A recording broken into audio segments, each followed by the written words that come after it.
اگر آپ کو میری یہ ویڈیو پسند آئے تو like, comment and share, subscribe کرنا مت بھولیے۔ خراسان کی اگلی ایپیسوڈ کی طرف بڑھتے ہیں۔ ان کا رخ قصبے کی پچھلی طرف تھا۔ قصبے کا یہ حصہ کافی حد تک ویران تھا اور یہاں صرف 1 یا 2 مکان تھے۔ کچھ دیر بعد وہ قصبے کی پچھلی طرف پہنچ چکے تھے۔ وہ ایک مکان کے پاس سے گزر رہے تھے جب اچانک زبیر رکا اور اس نے بوڑھے کو آواز دے کر روکا۔ اس کے ساتھ ہی مسنا بھی رک گیا۔ محترم، کچھ دیر اس مکان میں ٹھہرا جا سکتا ہے؟ یہ بالکل ویران مکان ہے، یہاں کوئی نہیں رہتا۔ یہاں بیٹھ کر ہم مکمل اطمینان کے ساتھ باتیں کر سکتے ہیں، زبیر نے کہا۔ تو بڈھے کی حیرت کی کوئی انتہا نہ رہی، لیکن اس نے زبیر سے کہا وہ یہاں بیٹھ کر باتیں کرنے کو تیار ہے۔ اس کا جواب سن کر زبیر نے مسنا کو اشارہ کیا تو وہ دیوار پھاند کر اندر چلا گیا۔ کچھ دیر بعد مسنا نے اندر سے دروازہ کھول دیا تو زبیر اور بوڑھا بھی مکان میں چلے گئے۔ دونوں کے اندر جاتے ہی مسنا نے دروازہ بند کر دیا۔ مسنا اور زبیر بوڑھے کو لے کر ایک کمرے میں آ گئے۔ اس کمرے کو دیکھ کر لگتا تھا جیسے یہاں کوئی رہتا ہو، جبکہ باقی مکان ویران پڑا تھا۔ کمرے میں داخل ہوتے ہی زبیر نے بوڑھے سے کہا، یہ کمرہ میں نے اور مسنا نے اس طرح سجایا ہے، ہم دونوں کبھی کبھی یہاں آ جاتے ہیں۔ اس کی بات سن کر بوڑھا مسکرا دیا۔ آپ کیا پسند کریں گے محترم؟ زبیر نے بوڑھے سے پوچھا۔ نہیں، مجھے کسی چیز کی ضرورت نہیں، میں تو صرف تمہاری محبت میں یہاں آیا ہوں، بوڑھے نے جواب دیا۔ اور ہم بھی تو آپ کی محبت میں ہی آپ کو یہاں لائے ہیں، زبیر نے کہا تو بوڑھا مسکرا دیا۔ آپ دونوں یہاں ٹھہریے، میں ابھی آتا ہوں۔ یہ کہہ کر زبیر کمرے سے باہر نکل گیا اور اس سے پہلے کہ بوڑھا مسنا سے کچھ کہتا وہ بھی زبیر کے پیچھے پیچھے کمرے سے باہر چلا گیا۔ ان کے جانے کے بعد بوڑھا کسی سوچ میں گم ہو گیا۔ شاید وہ زبیر اور مسنا کے رویے میں پیدا ہونے والی تبدیلی کے بارے میں سوچ رہا تھا۔ وہ اس وقت چونکا جب اسے دروازے پر کسی کے قدموں کی آہٹ محسوس ہوئی۔ دروازے میں زبیر اور مسنا کی بجائے چند مسلح آدمی اندر آئے اور انہوں نے آتے ہی بوڑھے پر تلواریں سونت لی۔ یہ سب کچھ بہت اچانک ہوا تھا اور بوڑھے کو سمجھنے کا موقع ہی نہیں ملا تھا۔ مسلح آدمیوں نے بوڑھے کے ہاتھ میں اس کی کمر کے پیچھے باندھ دیے۔ وہ اس کام سے فارغ ہوئے ہی تھے جب زبیر اور مسنا کمرے میں داخل ہوئے۔ محترم بزرگ، کہو کیسے ہو؟ زبیر نے بوڑھے سے پوچھا۔ یہ سب کیا ہے زبیر؟ بوڑھے نے حیرت زدہ لہجے میں زبیر سے کہا۔ اس کے جواب میں کمرے میں زبیر کی ہنسی آواز ابھری اور اس نے مسلح افراد کو مشعل جلانے کے لیے کہا۔ فوراً ہی کمرے میں مشعل کی روشنی پھیل گئی۔ کمرے میں روشنی پھیلنے کے بعد زبیر نے چہرے پر لپٹا ہوا کپڑا اتار دیا۔ کپڑے کے نیچے سے جو چہرہ نکلا اسے دیکھ کر بوڑھے کو ایک دھچکا لگا، کیونکہ جسے وہ زبیر سمجھتا رہا تھا وہ زبیر نہیں تھا۔ وہ زبیر کی طرح جوان بھی نہیں تھا، بلکہ ایک عمر رسیدہ شخص تھا، لیکن اس نے کمال مہارت سے اداکاری کی تھی اور اس بوڑھے کو کسی بھی جگہ یہ شک نہیں ہوا تھا کہ یہ کوئی بڑا شخص ہے۔ مجھے پہچانتے ہو؟ وہ اپنا منہ بوڑھے کے منہ کے پاس لے جا کر بولا۔ اس کے جواب میں بوڑھا خاموش رہا۔ میرا نام انس ہے، کہو کیسا رہا یہ کھیل؟ بوڑھا انس کو دیکھ کر حیران ہوا اور انس اس کی حالت سے لطف اندوز ہو رہا تھا۔ پھر اچانک انس بولا، یہ میرا ساتھی ہے۔ اس نے اس شخص کی طرف اشارہ کیا جس کو بوڑھا مسنا سمجھ رہا تھا۔ اس کا نام علی ہے۔ یہ انس اور علی ہی تھے۔ انس نے اگرچہ قتیبہ بن مسلم کو نہیں بتایا تھا کہ وہ کیا چاہتا ہے، لیکن اس کے ذہن میں پہلے سے ہی ایک منصوبہ آ گیا تھا۔ اس منصوبے کو عملی جامہ پہنانے کے لیے اسے ایک ہوشیار اور قابل اعتماد جاسوس کی ضرورت تھی، اور اس کی نظر میں علی سے بہتر اور کوئی نہیں ہو سکتا تھا۔ قتیبہ بن مسلم کے پاس سے آ کر انس نے علی کو بلایا اور اسے تمام منصوبہ سمجھا دیا۔ اس نے جو منصوبہ تیار کیا تھا اس کے مطابق دونوں کو زبیر اور مسنا کے بیس میں بوڑھے کے پاس جانا تھا اور اسے باتوں باتوں میں گھیر کر اس کے گھر سے نکال کر لانا تھا، اور وہ اپنے مقصد میں کامیاب رہے تھے اور وہ بوڑھے کو اس گھر میں لا کر پکڑنے میں کامیاب ہو گئے تھے۔ انس نے بوڑھے سے سوال جواب میں وقت ضائع کرنے کی بجائے براہ راست ٹارچر سیل کے حوالے کر دیا، جہاں چند گھنٹوں میں اس سے باقی ساتھیوں کے نام معلوم کر لیے گئے۔ ان میں زیادہ اہم ایک اور مسلمان کا نام تھا جو قتیبہ کا کاتب تھا، اور اس نے قتیبہ کے قاصدوں کی اطلاع اس بوڑھے تک پہنچائی تھی۔ ان سب کو گرفتار کر کے قتل کر دیا گیا اور ان کی سرکٹی لاشیں شہر سے باہر پھینک دی گئی۔ زرار بن حسین اور ابو موسیٰ کو بخارا پہنچے چند دن ہوئے تھے اور اس دوران انہوں نے بخارا کے گرد و نواح سے مکمل طور پر واقفیت حاصل کر لی تھی۔ انہوں نے رہائش کے لیے بخارا کے نواح میں ایک مکان حاصل کر لیا تھا۔ انہوں نے لوگوں کو بتا دیا تھا کہ وہ کاروبار کے سلسلے میں بخارا آئے ہیں۔ اب وہ دونوں کسی ایسے موقع کی تلاش میں تھے جس سے وہ دونوں فائدہ اٹھا سکیں۔ انہیں یہ موقع جلد ہی مل گیا۔ ایک دن زرار بن حسین شہر میں بلا مقصد گھوم رہا تھا جب اس کی نظر ایک آدمی پر پڑی۔ حلیے سے وہ شخص فوج کا کوئی افسر لگتا تھا۔ زرار بن حسین نے اس آدمی کا غیر محسوس انداز میں پیچھا شروع کر دیا۔ وہ آدمی بازار سے گزر کر شہر کے اس علاقے میں داخل ہو گیا جہاں فوج کے اعلیٰ افسران کی رہائش گاہیں تھیں۔ تھوڑی دور چلنے کے بعد وہ شخص ایک مکان میں داخل ہو گیا۔ اس کے اندازے سے معلوم ہوتا تھا کہ وہ اس مکان میں رہتا ہے۔ زرار بن حسین کو محسوس ہو رہا تھا جیسے اس نے پہلے سے بھی اسے دیکھا ہے، لیکن اسے یہ یاد نہیں آ رہا تھا کہ اس نے اسے پہلے کہاں دیکھا ہے۔ وہ کافی دیر اس آدمی کے باہر نکلنے کا انتظار کرتا رہا، لیکن جب وہ باہر نہ آیا تو زرار بن حسین وہاں سے چلا آیا۔ واپس اپنے ٹھکانے پر پہنچ کر اس نے ساری بات ابو موسیٰ کو بتائی تو وہ بھی سوچ میں گم ہو گیا۔ وہ سوچ رہا تھا کہ اس آدمی سے وہ کیا فائدہ اٹھا سکتے ہیں، جبکہ زرار بن حسین یہ سوچ رہا تھا کہ اس نے اس آدمی کو کہاں دیکھا ہے۔ وہ دونوں کافی دیر تک اپنی اپنی سوچ میں گم رہے۔ جب زرار بن حسین کو کچھ یاد آ گیا، ابو موسیٰ مجھے یاد آ گیا، میں نے اس شخص کو کہاں دیکھا تھا۔ زرار بن حسین نے کہا، کہاں دیکھا ہے تو نے اسے پہلے؟ ابو موسیٰ نے جواب دیا، میں نے اسے مرو میں ہی دیکھا تھا۔ جب میں نے اسے دیکھا تھا یہ مرو میں ہمارے ایک سالار سے باتیں کر رہا تھا۔ مجھے دیکھ کر وہ سالار کچھ گھبرا کر ادھر ادھر ہو گیا تھا۔ اس وقت اس شخص کی نظر مجھ پر نہیں پڑی تھی۔ وہ کون سالار تھا؟ ابو موسیٰ نے سوال کیا۔ مجھے اس کا نام معلوم نہیں، مجھے صرف یہ معلوم ہے کہ وہ سالاری کے عہدے کا افسر ہے۔ زرار بن حسین نے جواب دیا، میں اسے پہچان سکتا ہوں۔ تو اس کا مطلب یہ ہوا کہ وہ سالار بخارا کی حکومت کے لیے کام کر رہا ہے، اور اگر ایسی بات ہے تو یہ ہمارے لیے بہت خطرناک ہو سکتی ہے۔ ابو موسیٰ بولا، ہمیں اس کی اطلاع قتیبہ بن مسلم کو دینی چاہیے فوراً۔ نہیں، ابھی ہمیں یہ میدان خالی نہیں چھوڑ سکتے، زرار بن حسین نے جواب دیا۔ اور ایک اور بات اور ذہن میں رکھنے والی ہے، اور وہ یہ ہے کہ اب مجھے کسی کے سامنے نہیں آنا چاہیے۔ یہاں سب نہیں تو کم از کم کچھ لوگ مجھے ضرور پہچانتے ہوں گے۔ اب جو کرنا ہوگا تجھے خود کرنا ہوگا ابو موسیٰ، لیکن تو میری مرضی کے بغیر کوئی قدم نہیں اٹھائے گا۔ اس نے ابو موسیٰ کو ہدایات دی، تو فکر نہ کر ابن حسین، لیکن میرے ذہن میں ایک منصوبہ آیا ہے۔ اس میں خطرہ تو بہت زیادہ ہے، لیکن اگر ہم اس میں کامیاب ہو جاتے ہیں تو ہمارا کام حد درجہ آسان ہو جائے گا۔ ابو موسیٰ نے کہا، تو نے کیا سوچا ہے ابو موسیٰ؟ زرار بن حسین نے سوال کیا، تو نے ابھی بتایا ہے کہ تو نے اس آدمی کو مرو میں دیکھا تھا۔ یہ ہمارے ایک سالار سے کوئی بات کر رہا تھا، وہ سالار تجھے دیکھ کر گھبرا گیا تھا اور ادھر ادھر ہو گیا تھا۔ اس کا یہ مطلب ہوا کہ وہ سالار بخارا کی حکومت سے ملا ہوا ہے۔ ہم اس سالار کے حوالے سے اس افسر سے مل سکتے ہیں۔ ہم یہ ظاہر کر سکتے ہیں کہ ہمیں اس سالار نے بھیجا ہے۔ ہم کچھ دن یہاں گزاریں گے۔ ابو موسیٰ نے اپنا منصوبہ زرار بن حسین کو بتایا۔ بظاہر تیری بات درست لگتی ہے، لیکن یہ تو سوچ کہ اگر وہ سالار ان لوگوں سے ملا ہوا ہے تو اس کے اور ان لوگوں کے درمیان رابطے کا کوئی نہ کوئی ذریعہ ضرور ہوگا، اور یہ بھی ہو سکتا ہے کہ رابطے کے لیے کوئی خاص طریقہ استعمال کرتے ہوں۔ ایسی صورت میں ہمارے لیے خطرات ہی خطرات ہیں۔ زرار بن حسین بولا، یہی تو ہمارا کام ہے کہ ہم ان خطرات کو ختم کر کے حالات کا رخ اپنی طرف کر لیں۔ ابو موسیٰ نے جواب دیا، لیکن ہمیں تمام پہلوؤں پر مکمل نظر رکھنی پڑے گی، اور تو نے جو منصوبہ بنایا ہے اس پر عمل کرنے کے لیے ہمیں ایک بار پھر مرو جانا پڑے گا تاکہ ہم اس سالار سے مطلوبہ معلومات حاصل کریں۔ زرار بن حسین بولا، ہمیں اپنے مقصد کی تکمیل کے لیے مرو نہیں جانا پڑے گا، تو سارا کام مجھ پر چھوڑ دے اور اپنے اللہ پر بھروسہ رکھ۔ یہ کہتے ہوئے ابو موسیٰ مسکرا دیا۔ کچھ دیر مزید گفتگو کے بعد ابو موسیٰ اور زرار بن حسین نے ایک منصوبہ ترتیب دے لیا تھا جس کے مطابق تمام کام ابو موسیٰ کو انجام دینا تھا، جبکہ زرار بن حسین نے درپردہ ابو موسیٰ کی حفاظت کو یقینی بنانا تھا۔ زرار بن حسین کے منظر عام پر آ کر کام نہ کرنے کی ایک وجہ یہ بھی تھی کہ وہ قتیبہ کا قریبی ساتھی تھا، اور یہ بات ممکن تھی کہ بخارا میں اسے پہچاننے والے لوگ موجود ہوں۔ اگلے چند دن میں ابو موسیٰ نے اس افسر کے بارے میں مکمل معلومات حاصل کر لی تھی۔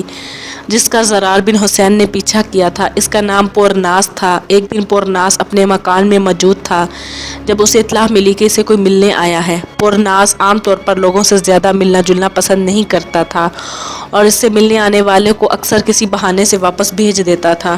شاید وہ اس مہمان کو بھی واپس بھجوا دیتا، لیکن اس کے ملازم نے اسے بتایا کہ ملنے والا مرو سے آیا ہے تو وہ بے اختیار چونک اٹھا۔ اس نے ملازم کو اشارہ کیا کہ وہ اس شخص کو پورناس کے خاص کمرے میں بٹھائے، وہ ابھی آتا ہے۔ پورناس کے خاص کمرے میں کسی کو جانے کی اجازت نہیں تھی۔ وہاں یا تو پورناس خود جاتا تھا یا پھر بہت ہی خاص مہمانوں کو بٹھایا جاتا تھا۔ ملازم نے آنے والے مہمان کو پورناس کے خاص کمرے میں بٹھا کر پورناس کو اطلاع دی۔ کچھ دیر پورناس بھی اپنے کمرے میں چلا گیا۔ مرو سے آنے والے شخص کو دیکھ کر پورناس کا چہرہ ایک دم کھل اٹھا۔ وہ خوشی سے اس شخص سے بغلگیر ہوا۔ کہو کیسے آئے ہو یونس؟ وہ بھی اس طرح اچانک اور بغیر اطلاع دیے۔ پورناس نے چھوٹتے ہی پوچھا، ہمارے سالار نے میرے دستے کو ایک مہم پر بھیجا تھا، واپسی پر یہاں سے چند منزل دور سے گزرا ہوا تو تم سے ملنے کو دل کیا، چنانچہ میں نے دستے کو بھیج دیا اور خود تم سے ملنے چلا آیا۔ یونس نے کہا، لیکن تمہیں اطلاع تو بھیج دینی چاہیے تھی تاکہ تمہیں قلعے کے دروازے پر خوش آمدید کہتا۔ پورناس نے مسکرا کر کہا، نہیں، میں نے یہ سب کچھ احتیاط کی وجہ سے کیا ہے۔ سننے میں آیا ہے کہ ہمارے سالار نے بخارا میں اپنے جاسوس بھیج دیے ہیں، اس لیے اس احتیاط کی ضرورت تھی۔ یونس نے کہا تو پورناس کا چہرہ قدرے پھیل گیا۔ اس نے حیران سا ہو کر یونس سے پوچھا، لیکن تمہاری آخری اطلاع کے مطابق تو تمہارے سالار یعنی قتیبہ نے اپنے تمام جاسوس بخارا سے بلوا لیے تھے۔ ہاں، یہ بات درست ہے، لیکن اب اس نے دوبارہ اپنے چند جاسوس بخارا بھیج دیے ہیں، یونس نے جواب دیا۔ اس کے اس جواب پر پورناس قدرے فکرمند نظر آنے لگا۔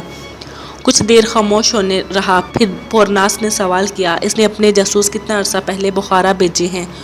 تم فکر نہ کرو پورناس، قتیبہ کے جاسوسوں کو یہاں پہنچے چند دن سے زیادہ نہیں ہوئے ہوں گے، اگر تم انہیں آسانی سے پکڑ سکتے ہو، یونس نے کہا۔ پورناس نے جیسے یونس کی بات سنی ہی نہیں تھی، وہ کسی سوچ میں گم تھا، پھر اچانک وہ چونکا اور یہ کہتا ہوا باہر نکل گیا، یونس تم اسی کمرے میں آرام کرو، میں چند ضروری انتظامات کر کے واپس آتا ہوں۔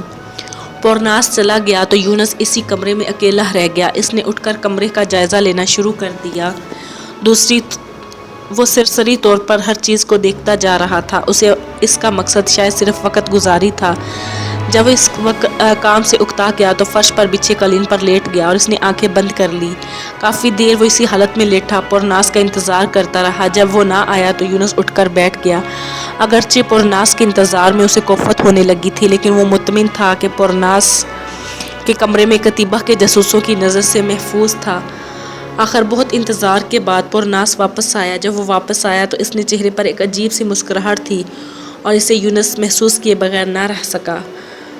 بڑے خوشگوار نظر آ رہے ہو پورناس، یونس نے سوال کیا۔ ہاں، اس وقت میں بہت خوش ہوں، پورناس نے جواب دیا۔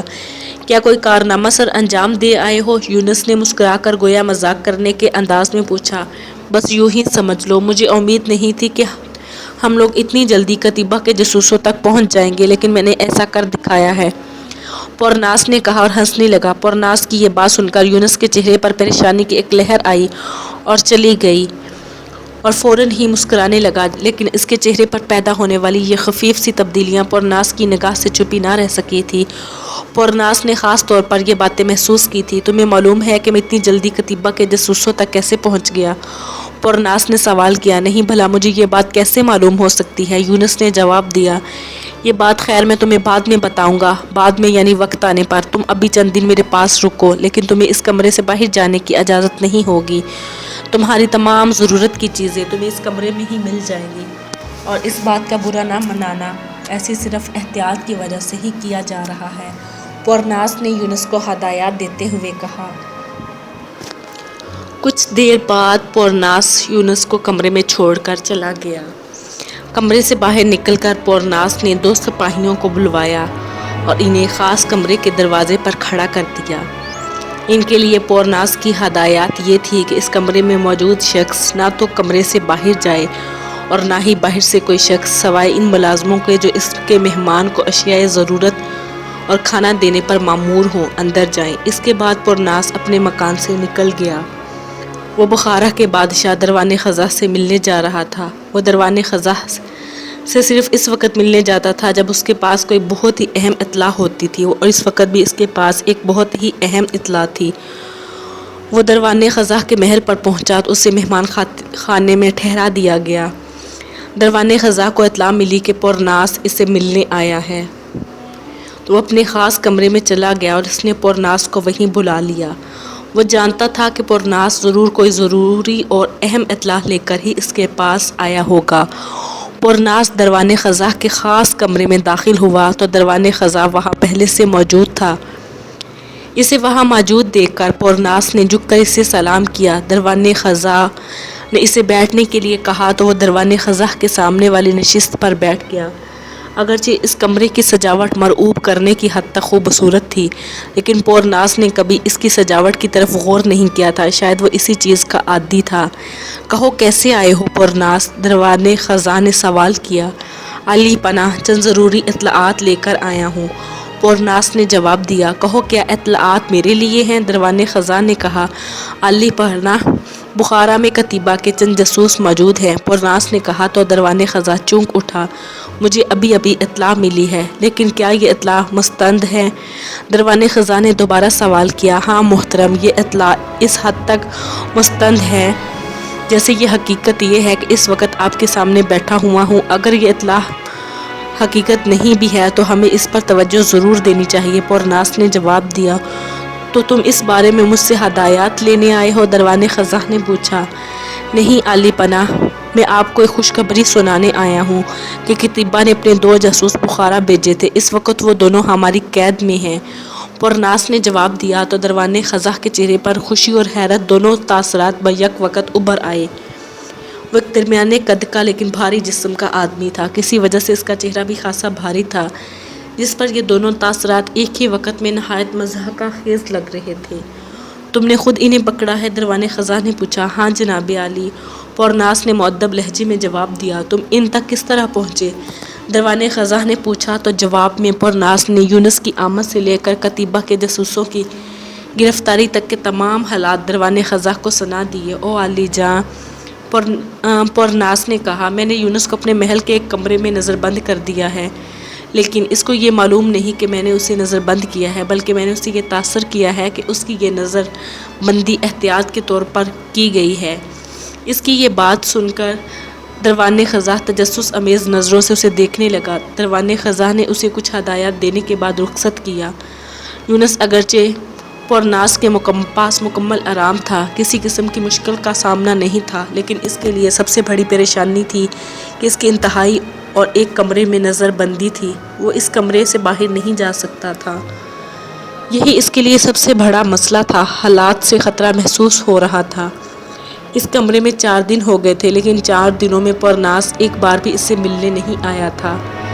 اس نے کئی بار ملازموں کے ہاتھ پورناس کے لیے پیغام بھی بھجوایا تھا، لیکن اس پر بھی پورناس نہیں آیا تھا۔ اس دوران ایک ملازمہ باقاعدگی سے یونس کے لیے کھانے کا سامان لے کر آتی رہی تھی۔ ایک دن ملازمہ کھانا لے کر آئی تو یونس نے اسے پوچھا، پورناس کہاں ہے؟ محترم پورناس شہر میں نہیں ہے، ملازمہ نے رکھائی سے جواب دیا۔ شہر میں نہیں ہے؟ وہ کہاں گئے ہیں؟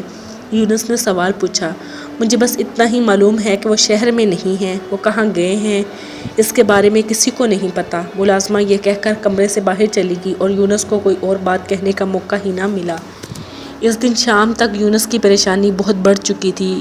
اس نے کمرے کے باہر موجود پہرے داروں میں سے ایک کو اندر بلایا اور اس نے پورناس کے بارے میں پوچھا۔ محترم پورناس کے بارے میں کسی کو معلوم نہیں، وہ کہاں گئے ہیں؟ پہرے دار نے جواب دیا۔ لیکن کھانا دینے والی ملازمہ کہہ رہی تھی وہ شہر سے باہر گئے ہوئے ہیں۔ یونس نے کہا، ہاں یہ تو سب کو معلوم ہے کہ محترم پورناس شہر سے باہر گئے ہیں، لیکن کہاں گئے ہیں یہ کسی کو نہیں معلوم، پہرے دار نے کہا۔ اچھا، یونس نے کچھ سوچ کر کہا، وہ کب تک واپس آئیں گے اس بارے میں کسی کو معلوم نہیں، وہ کب آئیں گے؟ پہرے دار نے کہا، انہیں محترم دروان خزاں نے کسی سرکاری کام سے بھیجا ہے۔ پہرے دار کی باتیں یونس کی پریشانی کو کم نہ کر سکی، بلکہ یونس کی پریشانی مزید بڑھا گئی۔ اب وہ اس کمرے سے نکلنے کی تدابیر سوچ رہا تھا، لیکن یہاں سے نکلنا اتنا آسان ہرگز نہیں تھا۔ یہاں سے نکلنے کے لیے اسے کسی کی مدد کی ضرورت تھی اور اس کی مدد وہ ملازمہ کر سکتی تھی جو اسے کھانا دینے آتی تھی، لیکن یونس کے ساتھ مسئلہ یہ تھا کہ وہ اس ملازمہ پر اعتبار بھی نہیں کر سکتا تھا۔ آخر سوچ کر اس کے ذہن میں ایک ترکیب آ ہی گئی۔ دوپہر کو جب ملازمہ کھانا لے کر آئی تو اس نے ذرا بے تکلف ہو کر ملازمہ کی بازو پکڑ لی۔ ملازمہ اگرچہ اس کی حرکت پر حیران ہوئی تھی، لیکن یونس اس حرکت کا برا نہیں منایا۔ تم کچھ دیر میرے پاس بیٹھ جاؤ، کچھ دیر، یونس نے کہا۔ اس کی بات سن کر ملازمہ اس کے پاس بیٹھ گئی۔ کیا تم میری کچھ مدد کر سکتی ہو؟ یونس نے کہا۔ تم مجھ سے کس قسم کی مدد کی توقع رکھتے ہو؟ ملازمہ نے سوال کیا۔ دیکھو، میں تم سے صاف بات کروں گا، یونس نے کہا۔ تمہارا مالک پورناس میرا اچھا دوست ہے، لیکن مجھے ایسا محسوس ہو رہا ہے وہ میرے ساتھ کوئی دھوکہ کر رہا ہے۔ ملازمہ کو یونس کی بات پر قدرے غصہ آیا۔ وہ اس کے مالک کو دھوکے باز کہہ رہا ہے، لیکن وہ بڑے تحمل سے بولی، میں تمہاری بات کچھ سمجھ نہیں سکی، تم کیا کہنا چاہتے ہو؟ میں صرف اس کمرے سے نکلنا چاہتا ہوں اور میں یہ چاہتا ہوں کہ تم میری مدد کرو، میں اس کمرے سے نکل سکوں، یونس نے کہا۔ میں اس سلسلے میں شاید تمہاری کوئی مدد نہ کر سکوں، لیکن میں اپنی اور تمہاری گفتگو کسی اور تک نہیں پہنچاؤں گی۔ یہ کہہ کر وہ اٹھی اور باہر نکل گئی۔ اس کے جانے کے بعد یونس نا امید سا ہو کر قالین پر بیٹھ گیا۔ وہ اس وقت کو کوس رہا تھا جب وہ پورناس سے ملنے آیا تھا۔ پورناس کے محل میں ایک کمرے میں یونس کے لیے زندگی ایک بے کیف اندھیرے انجالے کا تبادلہ بن کر رہ گئی تھی، اور اندھیرا اجالے کے اس تبادلے کے لیے اس کے لیے کوئی اہمیت نہ رہی تھی۔